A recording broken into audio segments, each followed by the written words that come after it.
الحمد لله وكفى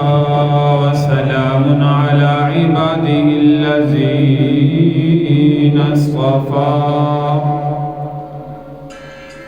أما بعد فأعوذ بالله السميع العليم من الشيطان الرجيم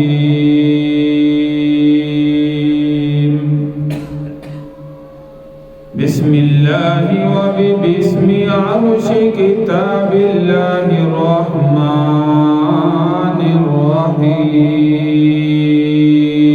الرحيم شهر رمضان الذي أنزل فيه القرآن هدى للناس وبينات من الهدى والفرقان فمن شهد منكم الشهر فليصم قال رسول الله صلى الله عليه وسلم المسلم من سلم المسلمون من لسانه بيده أو كما قال عليه الصلاة والسلام صدق الله مولانا العظيم رب اشرح لي صدري ويسر لي أمري واحلل عقدة من لساني يفقه قولي رب زدني علما رب زدني علما رب زدني علما سبحانك لا علم لنا إلا ما علمتنا إنك أنت العليم الحكيم يا رب صل وسلم دائما أبدا على حبيبك خير الخلق كلهم تمام احباب ثواب کی نیت سے بآواز بلند پیارے پیغمبر صلی اللہ علیہ وسلم کی ذات پر درود پاک پڑھیں اللهم صل على محمد وعلى آل محمد كما صليت على إبراهيم وعلى آل إبراهيم إنك حميد مجيد اللهم بارك على محمد وعلى آل محمد كما باركت على إبراهيم وعلى آل إبراهيم إنك حميد مجيد قابل صد احترام سامعین کرام بزرگوں دوستوں پردہ نشین ماؤں بہنوں رمضان المبارک کا مہینہ آخری لمحات کے اندر ہے آج آخری 30واں روزہ ہے اور آخری جمعۃ المبارک ہے سب سے پہلے اس بات پر ہم اللہ کی ذات کا شکر ادا کرتے ہیں کہ اللہ تبارک و تعالی نے زندگی کے اندر ہمیں رمضان المبارک کا مہینہ جو ہے وہ نصیب کیا اور آج آخری لمحات کے اندر جمعۃ الوداع جس کو کہا جاتا ہے پہلے بھی یہی دعا تھی کہ اللہ تبارک و تعالی 30 روزے جو ہے وہ مکمل فرمائے تاکہ ہم زیادہ سے زیادہ انوار و برکات حاصل کرنے والے بن سکیں تو یہ اللہ کی ذات کا کرم ہوا احسان ہوا کہ جس اللہ تبارک و تعالی نے 29 کے بجائے ہمیں 30 روزے جو ہے وہ عطا فرمائے اس بات پر اللہ کی ذات کا شکر ادا کرنا چاہیے اور دوسرا اس بات پر اللہ کی ذات کا شکر ادا کرنے والے بنے کہ اللہ نے صحت اور تندرستی کی حالت میں ہمیں 30 روزے مکمل جو ہے وہ زندگی میں نصیب فرمائے انوار و برکات اللہ تبارک و تعالی نے عطا فرمائے اخلاص نیت کے ساتھ تو ہم مسلمانوں نے کوشش کی ہے، لیکن جو کمی کوتاہی ہوئی روزے کی حالت میں آنکھوں سے، کانوں سے، زبان سے، ہاتھوں سے، پاؤں سے اللہ تبارک و تعالیٰ کے سامنے اس بات کی ہم نے معافی مانگنی ہے، استغفار کرنا ہے، اللہ تبارک و تعالیٰ ہمیں جو ہے وہ معاف فرمائے۔ اور جو رمضان کا آخری عشرہ چل رہا ہے، آج آخری روزہ 30واں روزہ ہے، تاک راتوں کے اندر بھی جاگ کر اللہ کی ذات کو راضی کرنے کی کوشش مسلمان کرتے رہے۔ جو ساتھی اعتکاف میں بیٹھے ہیں، اللہ تبارک و تعالیٰ ان کے اعتکاف کو بھی قبول فرمائے، ہم سب کی عبادات کو اور اپنی ذات سے معافی مانگنے کو جو زیادہ سے زیادہ جو ہے وہ معافی مانگنے کی کوشش کرتے رہے کہ اللہ تبارک و تعالیٰ جو ہے وہ ہماری سن لے، ہمارے گناہوں کو معاف فرمائے۔ اللہ تبارک و تعالیٰ ہم سب کی عبادات اپنی بارگاہ میں قبول فرمائے۔ ایک دو مسائل جو ہے وہ آپ کے سامنے رکھنا چاہتا ہوں۔ بعض لوگ غلط فہمی کا شکار ہوتے ہیں۔ مثال کے طور پر جیسے پہلے سن رہے تھے کہ شاید جمعہ کی عید ہو جائے، اگر 29 روزے ہوئے تو پھر آج کی جو ہے وہ عید بنتی تھی۔ یہ اللہ کی ذات کا شکر ہے کہ اللہ نے ہمیں 30 روزے عطا فرمائے۔ تو غلط فہمی کا ارادہ اس لیے کہ بعض لوگ کہتے ہیں جی جمعہ اور عید اکٹھے آ جائیں تو یہ مسلمانوں کے لیے اور امت کے لیے بڑا بھاری دن ہوتا ہے، بڑا بھاری دن ہوتا ہے۔ یہ یاد رکھیے کہ یہ صرف ہماری غلط فہمی ہے۔ یہ پیارے پیغمبر صلی اللہ علیہ وسلم کے دور کے اندر بھی ہوا۔ سیدنا علی المرتضیٰ شیر خدا رضی اللہ تعالی عنہ کی روایت مبارکہ بھی ہے، آپ کے دور میں بھی ہوا، لیکن حضور علیہ السلام نے کوئی ایسی ہمیں خبر نہیں دی، کسی بھی حدیث مبارکہ میں یہ نہیں فرمایا کہ اگر جمعہ اور عید دونوں اکٹھی ہو جائیں تو مسلمانوں کے لیے بھاری دن ہوتا ہے۔ کہیں پر بھی اس بات کا جو ہے وہ ذکر نہیں ملتا۔ تو اس لیے اس غلط فہمی کا ازالہ جو ہے وہ ضروری ہے۔ مسلمان اپنے دل و دماغ سے اس بات کو نکال دیں کہ شاید جمعہ اور عید اکٹھے ہو جائیں تو ہمارے لیے بڑا بھاری دن ہوتا ہے۔ یہ تو بلکہ مسلمان کے لیے اور اعزاز کی بات ہے کہ اللہ تبارک و تعالیٰ نے جمعے کا دن تمام دنوں کا سردار ہے، اور پھر سردار دن کے اندر جو امت مسلمہ کو اللہ نے 2 دن خوشی کے عطا فرمائے ہیں، ان میں سے خوشی کا دن بھی اس دن کے اندر جو ہے وہ آ گیا۔ تو مسلمان کی خوشی اور زیادہ ہونی چاہیے، بڑھنی چاہیے، نہ کہ غم کا اظہار کرنا چاہیے کہ یہ جمعہ کے دن عید جو ہے وہ کیوں آ گئی۔ تو اس لیے میرے بھائی احادیث مبارکہ کی روشنی میں، شریعت مطہرہ کی روشنی میں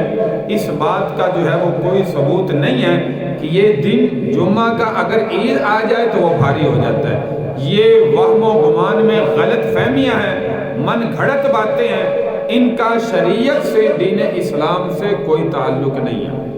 ایک تو یہ غلط فہمی، اور دوسری غلط فہمی یہ بعض میڈیا پر جو ہے وہ میں نے آخری عشرہ میں بیانات بھی لوگوں کے سنے جو غلط ذہن رکھنے والے ہیں، اور وہ دلائل کے ساتھ نعوذ باللہ پیش کر رہے تھے جی جمعہ اور عید اکٹھے ہو جائیں تو لہذا صبح کو عید کی نماز پڑھی جائے گی، جمعہ کی نماز جو ہے وہ ختم ہو جائے گی، ختم ہو جائے گی، پڑھی نہیں جائے گی۔ تو یہ بڑے بڑے دین سکھانے والے میڈیا پر آپ کو ملیں گے جن کو بیچاروں کو صحیح طریقے سے غسل کا جو ہے وہ نہیں پتا، غسل کرنا سنت طریقے سے نہیں آتا۔ ایسے لوگ بھی میڈیا پر آ کے ماہ رمضان کے اندر جو ہے وہ لوگوں کو دین سکھانے میں لگ جاتے ہیں۔ تو میرے بھائی اللہ تبارک و تعالی ہمیں علماء کے ساتھ تعلق رکھنے کی توفیق عطا فرمائے۔ دین جن لوگوں سے سیکھنا چاہیے، العلماء ورثۃ الانبیاء، ہمیں دینداروں سے سیکھنے کی اللہ توفیق عطا فرمائے۔ آج سوشل میڈیا کا دور ہے، ہر بندہ جو ہے وہ دین کا فلاسفر بنا ہوا ہے، دین سکھانے والا بنا ہوا ہے۔ دین کی بات کرنا اچھی بات ہے، لیکن انسان کو پہلے خود جو ہے دین سیکھنا چاہیے، سیکھنے کے بعد جو ہے وہ دوسرے لوگوں تک پہنچانا چاہیے۔ جیسے پیارے پیغمبر صلی اللہ علیہ وسلم نے فرمایا بلغوا عنی ولو آیا، آپ کے پاس ایک آیت بھی پہنچی ہے، دوسروں تک پہنچانا جو ہے یہ آپ کی ذمہ داری ہے۔ لیکن جب پہنچے ہی نہ، انسان سیکھے ہی نہ اور بغیر سیکھے لوگوں تک پہنچاتا رہے، تو یاد رکھو کہ یہ گمراہی کا ذریعہ بنتا ہے، ہدایت کا ذریعہ نہیں بنتا۔ تو اس لیے دین اپنے علماء سے سیکھے، جن کو اللہ نے یہ اتھارٹی دنیا کے اندر عطا فرمائی ہے، جن کو انبیاء کی وراثت عطا فرمائی ہے، ان سے دین سیکھنے والے بنے۔ ہم دیکھتے ہیں کہ پورا سال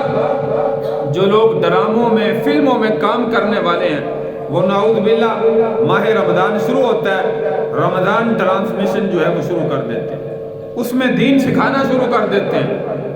تو میرے بھائی، دین داروں سے سیکھیں، دنیا داروں سے نہ سیکھیں۔ جب سے ہم نے دنیا داروں سے دین سیکھنا شروع کیا،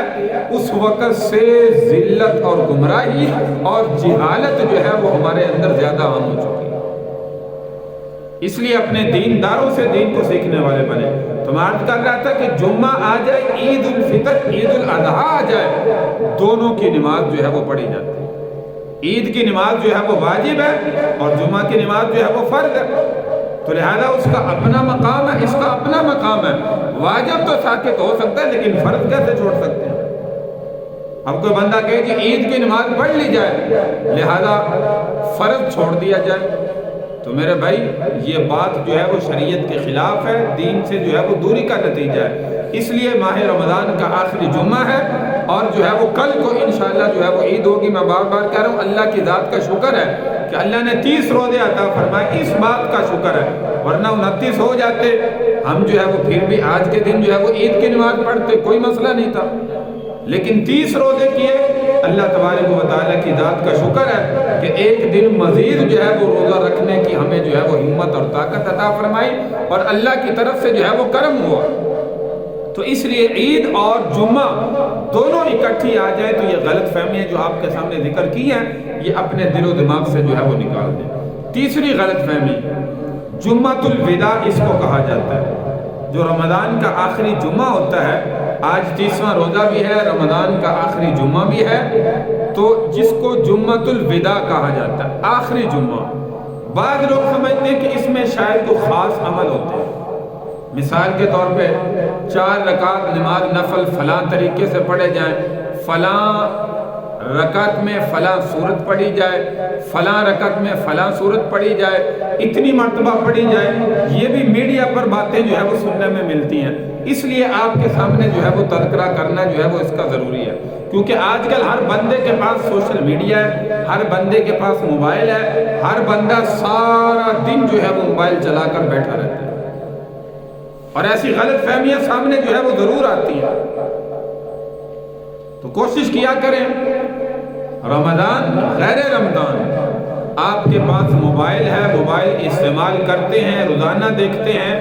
موبائل اپنے لیے ہلاکت کا سبب نہ بنائیں، اس شیطانی آلے کو اپنے لیے نجات کا سبب بنائیں۔ کئی مسلمان ایسے ہیں جنہوں نے نعوذ باللہ زیادہ سے زیادہ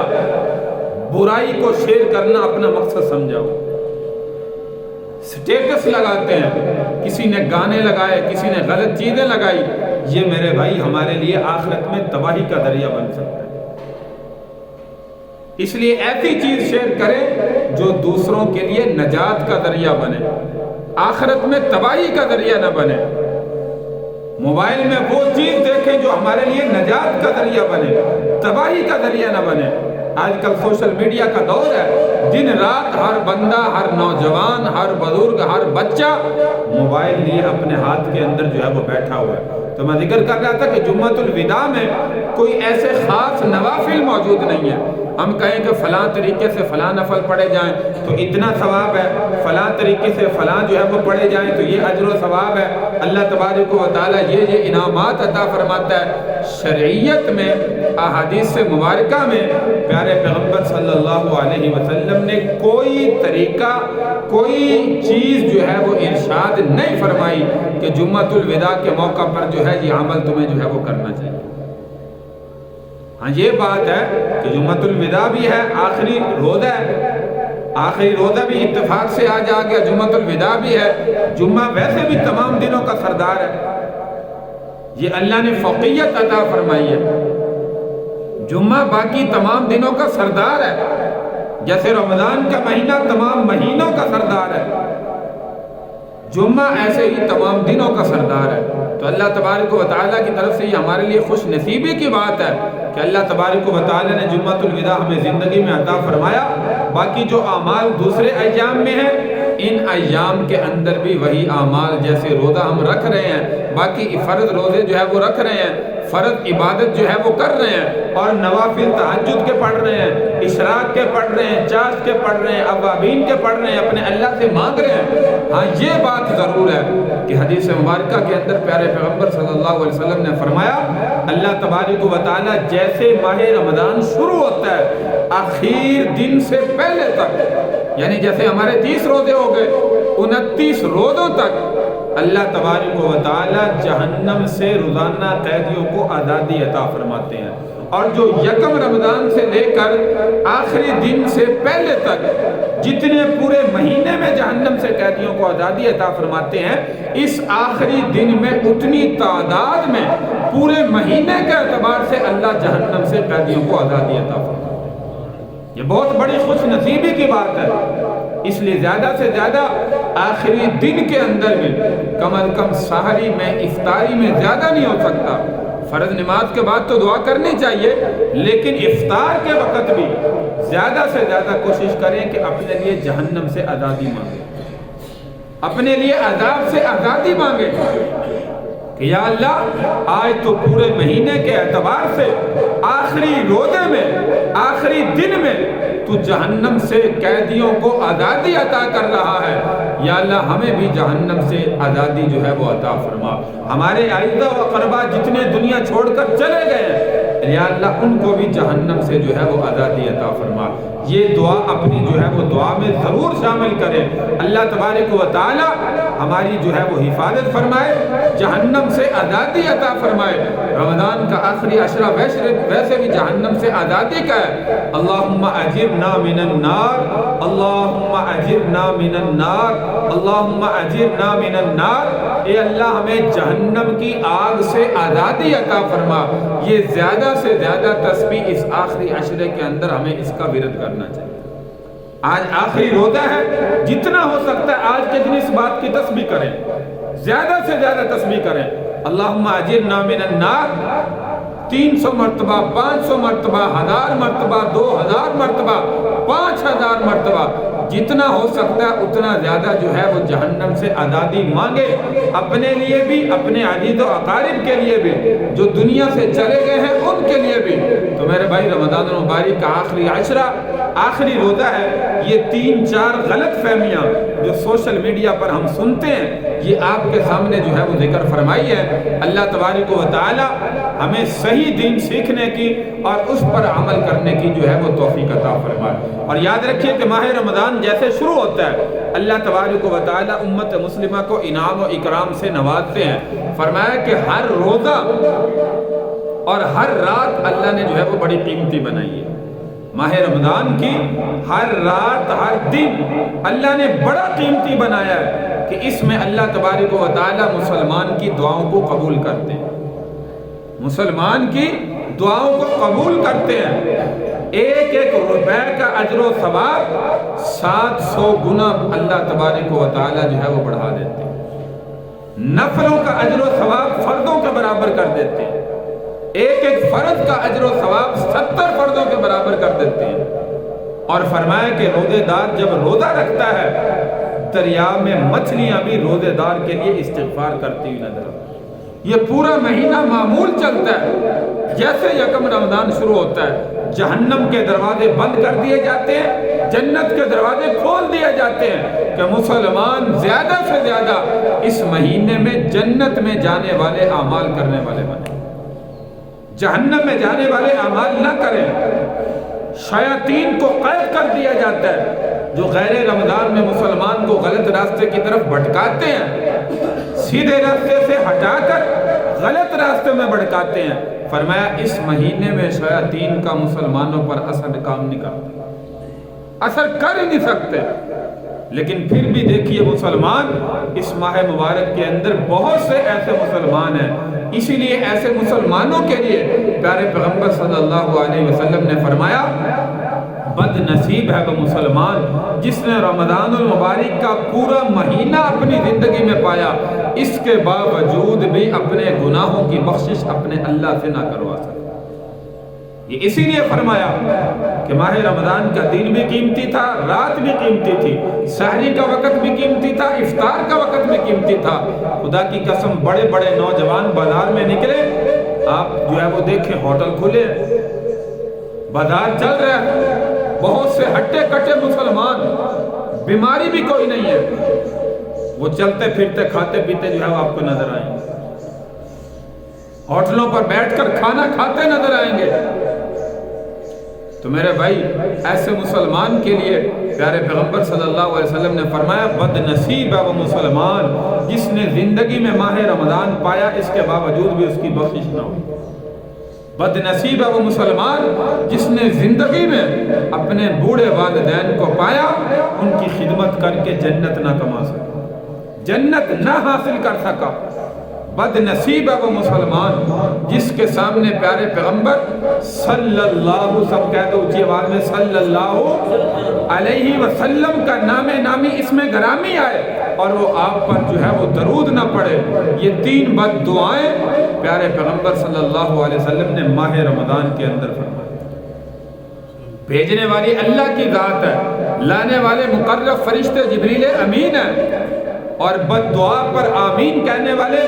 وہ کائنات کے سردار سب سے پیارے محبوب محمد مصطفیٰ صلی اللہ علیہ وسلم کی ذات مبارک ہے۔ تو اس کی قبولیت میں میرے بھائی شک کیسے کر سکتے ہیں؟ اس لیے جب بھی رمضان کا مہینہ زندگی میں آئے کوشش کریں کہ اس مہینے میں اللہ کی ذات کو راضی کرنے والے بنے۔ بہت سے مسلمان جنہوں نے رمضان کی قدر کی، روزے رکھے، تراویح کا قیام کیا، تہجد کے نوافل پڑھتے رہے، اپنے اللہ سے مانگتے رہے، مبارکباد کے مستحق ہیں ایسے مسلمان جنہوں نے رمضان کی قدر کی اور رمضان کے آخری لمحات اللہ نے ہمیں جو ہے وہ نصیب فرمائے۔ تو میرے بھائی اللہ تبارک و تعالیٰ نے آخری روزے کے بعد بھی بخشش کا دن جو ہے وہ رکھا ہے۔ وہ کون سا ہے؟ آنے والی جو رات جس کو حدیث مبارکہ میں لیلۃ الجائدہ کے نام سے جو ہے وہ یاد کیا، یعنی انعام کی رات۔ جنہوں نے رمضان کے روزے رکھے، تراویح کا قیام کیا، اللہ کی ذات کو راضی کرتے رہے، لیلۃ الجائدہ یہ رات ایسی رات ہے جس رات میں اللہ تبارک و تعالیٰ بھی مسلمانوں کی بخشش کا جو ہے وہ فیصلہ فرماتا ہے۔ لیکن ہمارے نوجوان کیا کرتے ہیں؟ آپ جانتے ہیں، دیکھتے ہیں، پہلی راتوں سے زیادہ اس رات میں بازار میں زیادہ رش ہوتا ہے، نوجوان نکلے ہوتے ہیں، ہر طبقے کا بندہ جو ہے وہ نکلا ہوتا ہے۔ میرے بھائی خریداری کرنی ہے بچوں کے لیے، جو بھی معمولات ہیں ہمیں کوشش کرنی چاہیے کہ وہ پہلے جو ہے وہ خریدیں، اور رمضان میں کوشش کرنی چاہیے بازار میں نکلیں، جہاں بھی نکلیں اپنی آنکھوں کی حفاظت کریں، اپنی زبان کی حفاظت کریں، اپنے کانوں کی غلط سننے سے حفاظت کریں، اپنے ہاتھوں کے ساتھ غلط پکڑنے سے حفاظت کریں، پاؤں کے ساتھ غلط راستے پر چلنے سے حفاظت کریں۔ بد نظری یاد رکھیے کہ ایسی چیز ہے، فرمایا جس پر پڑتی ہے اس کا عکس اپنے اندر جو ہے وہ لے لیتی ہے۔ یہ آنکھوں کا زنا ہے، آنکھوں کا زنا جو بازار میں نکل کر بد نظری ہوتی ہے۔ اس لیے کہا جاتا ہے کہ ان راتوں کے اندر اور ان دنوں کے اندر ہمیں بد نظری سے جتنا ہو سکے بچنا چاہیے، تاکہ جو ہم نے ماہ رمضان کی قدر کی، روزے رکھے، تراویح کا قیام کیا، پورا مہینہ اللہ کے سامنے آہوزاری کرتے رہے، اللہ سے مانگتے رہے، وہ ہمارا قیمتی وقت جو ہے وہ ضائع نہ ہو۔ اگر ضائع ہو گیا تو پھر میرے بھائی ہمارے لیے تباہی اور ہلاکت ہے، ہمارے لیے نجات کا سبب نہیں۔ اس لیے ان راتوں کے اندر نوجوانوں سے خصوصی گزارش ہے کہ وہ بازار کی زینت جو ہے وہ نہ بنے، بازار کی زینت نہ بنے۔ نوجوان لڑکوں سے، لڑکیوں سے خصوصی گزارش ہے، اس رات میں بھی عبادت کی رات ہے، لیلۃ الجائدہ عید الفطر کی رات، عید الاضحیٰ کی رات، لیلۃ القدر، اور اسی طرح شب برات، یہ چند راتیں بھی اللہ نے عبادت کی ہمیں عطا فرمائی۔ اس رات میں بھی ہمیں کوشش کرنی چاہیے اپنے گھر کے اندر مصلی بچھا کر کچھ وقت نوافل میں، کچھ قرآن کی تلاوت میں، کچھ اپنے اللہ سے مانگنے میں، کچھ وقت جو ہے وہ ذکر و اذکار میں، یہ وقت جو ہے وہ لیلۃ الجائزہ میں اتنا وقت کم از کم ضرور گزاریں، تاکہ اللہ تبارک و تعالی لیلۃ الجائزہ کے اندر بھی ہمارے گناہوں کو جو ہے وہ معاف فرمائے، اس رات کے اندر بھی اللہ ہماری گناہوں کو معاف فرمائے اور ہماری عبادات کو جو ہے وہ قبول فرمائے۔ تو میرے بھائی، اللہ تبارک و تعالی نے یہ لیلۃ الجائزہ کی رات جو آنے والی رات ہے، جس کو چاند رات کہا جاتا ہے، اس رات میں بھی جاگ کر اللہ کی ذات کو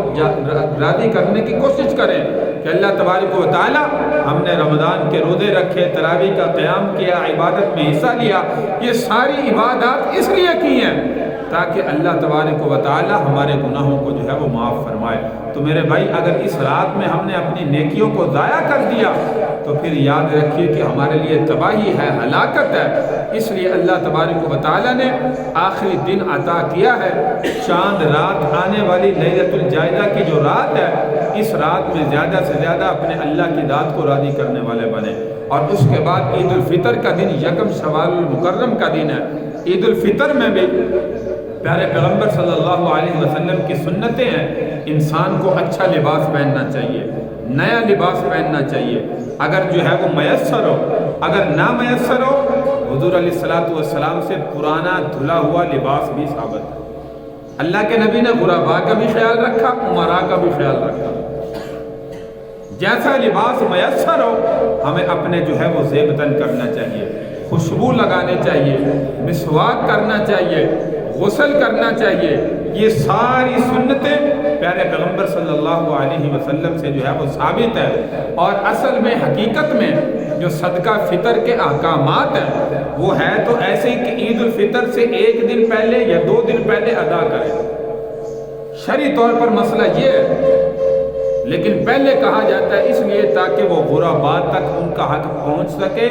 اور وہ بھی اپنے بچوں کی جو خریداری کرنا چاہتے ہیں، ان کے لیے کپڑے لینا چاہتے ہیں، کوئی بھی ضروریات ہے، وہ اپنی ضروریات عید سے پہلے جو ہے وہ پورا کر سکے۔ تو جس مسلمان نے ابھی تک جو ہے وہ صدقہ فطر ادا نہیں کیا، ان سے گزارش ہے کہ وہ صدقہ فطر جو ہے وہ اپنا ادا کریں۔ صدقہ فطر کے احکامات آپ کے سامنے پہلے بھی ذکر کیے گئے، اپنی مالی اعتبار سے صدقہ فطر ادا کیا کریں۔ لیکن ہمارا مسلمانوں کا حال یہ ہوتا ہے، جو مثال کے طور پر لاکھ پتی ہے، کوئی کروڑ پتی ہے، ہم کوشش کرتے ہیں کہ گندم کا حساب صدقہ فطر نکالیں۔ یہ گندم کا حساب غریب سے غریب طبقے کے لیے میرے بھائی، 2-2.5 کلو جو گندم کا حساب ہم کہا جاتا ہے شریعت مطالعہ کے اندر، وہ غریب سے غریب بندے کے لیے، جس کی طاقت زیادہ ہے وہ اس سے زیادہ جو کے حساب سے 3.5 کلو جو کے حساب سے جو قیمت بنتی ہے، وہ اپنی طرف سے، اپنے گھر والوں کی طرف سے، حتیٰ کہ عید سے پہلے کو گھر میں بچہ بھی پیدا ہوا، اس کی طرف سے بھی صدقہ فطر جو ہے وہ ادا کرے۔ جو اس سے زیادہ مالیت رکھتا ہے، اس کو چاہیے کہ وہ 3.5 کلو کھجور کے حساب سے صدقہ فطر ادا کرے، اور جو اس سے زیادہ مالدار ہے، اس کو چاہیے کہ وہ 3.5 کلو کشمش، جس کو سوگی کہا جاتا ہے، یہ کھجور سے بھی مہنگی ہوتی ہے، تو اس حساب سے اپنا صدقہ فطر جو ہے وہ ادا کرے۔ یہ اللہ کے لیے ہم نے دینا ہے میرے بھائی۔ جب اللہ کے لیے دیں گے تو یاد رکھیے کہ اللہ تبارک و تعالی ہمارے کاروبار میں اتنا ہی زیادہ اضافہ فرمائیں۔ لَإِن شَكَرْتُمْ لَأَزِيدَنَّكُمْ وَلَئِن كَفَرْتُمْ إِنَّ عَذَابِي لَشَدِيدٌ۔ جتنا زیادہ اللہ کی نعمتوں کا شکر ادا کریں گے، یا اللہ تیری ذات کا شکر ہے، تو نے مجھے وافر مال عطا کیا، اور اس سے زیادہ انسان کوشش کرے کہ اللہ کے راستے میں خرچ کرے، تو جتنا زیادہ اللہ کے راستے میں خرچ کریں گے، اللہ اتنا ہی زیادہ ہمیں اور عطا فرمائے۔ اسی وجہ سے اللہ تبارک و تعالی کاروبار کے اندر برکتیں جو ہے وہ مزید عطا فرماتے ہیں۔ لیکن جو بندہ صاحب استطاعت بھی ہے، کشمش کا حساب دینا چاہیے، جب وہ بھی کھجور کا حساب دے گا، یعنی کہ اس سے کم یا جو کا دے گا یا گندم کا دے گا، تو اللہ تبارک و تعالی اس کے بقدر ہمیں جو ہے وہ رزق عطا فرماتے ہیں۔ تو جتنا زیادہ دل کھول کر وسیع دل سے سخاوت کریں گے، اتنا ہی زیادہ اللہ جو ہے وہ، اللہ تو سخیوں کا بھی سخی بادشاہ ہے، تو اللہ اس سے بھی زیادہ ہمیں جو ہے وہ کاروبار میں اضافہ فرمائے گا۔ تو اس لیے میرے بھائی عید کی نماز پڑھنے سے پہلے جنہوں نے صدقہ فطر ادا نہیں کیا وہ ضرور صدقہ فطر جو ہے وہ ادا کریں، مستحقین تک پہنچائیں تاکہ ان کے بچے بھی ہمارے بچوں کے ساتھ عید کی خوشیوں کے اندر جو ہے وہ شامل ہو سکیں۔ انشاءاللہ العزیز صبح عید الفطر کی جو ہے وہ نماز ہوگی، سارے ساتھیوں سے گزارش ہے کہ وقت پر جو ہے وہ تشریف لائیں تاکہ وقت پر جو اعلان کیا جائے گا انشاءاللہ شام کو رات کو اس کے مطابق جو ہے وہ عید کی نماز جو ہے وہ ادا کی جائے گی۔ اللہ تبارک و تعالیٰ سے دعا ہے کہ اللہ تعالیٰ ہمیں عمل کی توفیق عطا فرمائے، ماہ رمضان کے ہمارے روزوں کو قبول فرمائے۔ آئندہ آنے والی رات بار بار عرض کیا جا رہا ہے لیلۃ الجائزہ کی رات ہے، یعنی انعام کی رات۔ یہ رات بھی شریعت مطہرہ میں عبادت کی رات ہے، بازاروں میں گھومنے پھرنے کی رات نہیں ہے۔ اور آپ جانتے ہیں آج کل ہمارا جو ہے وہ عالم یہ ہے کہ ہم جو ہے وہ مساجد سے زیادہ بازاروں کو آباد کرنے کی کوشش کرتے ہیں۔ احب البلاد الی اللہ مساجدها وابغض البلاد الی اللہ اسوقها۔ پیارے پیغمبر صلی اللہ علیہ وسلم نے فرمایا شہروں میں سب سے زیادہ پسندیدہ جگہ اللہ کو مسجد ہے، اور شہروں میں سب سے زیادہ ناپسند اللہ کو وہ دنیا کے بازار ہے۔ تو بازار میں مجبوری کے تحت جانا بھی پڑتا ہے، لیکن جب جائیں اپنی آنکھوں کی حفاظت کریں، اپنے کانوں کی حفاظت کریں، اپنی زبان کی حفاظت کریں کہ ہمارا بازار میں جانا جو ہے یہ ہمارے لیے تباہی کا ذریعہ نہ بنے۔ اپنی ضرورت جو ہے وہ پوری کریں اور پوری کر کے جو ہے وہ واپس آئیں اپنی آنکھوں کی حفاظت کرتے ہوئے۔ اللہ تبارک و تعالیٰ سے دعا ہے کہ اللہ تعالیٰ ہمیں عمل کی توفیق عطا فرمائے، لیلۃ الجائزہ آنے والی رات میں بھی اپنی عبادت کی توفیق عطا فرمائے۔ وآخر دعوانا ان الحمد للہ رب العالمین۔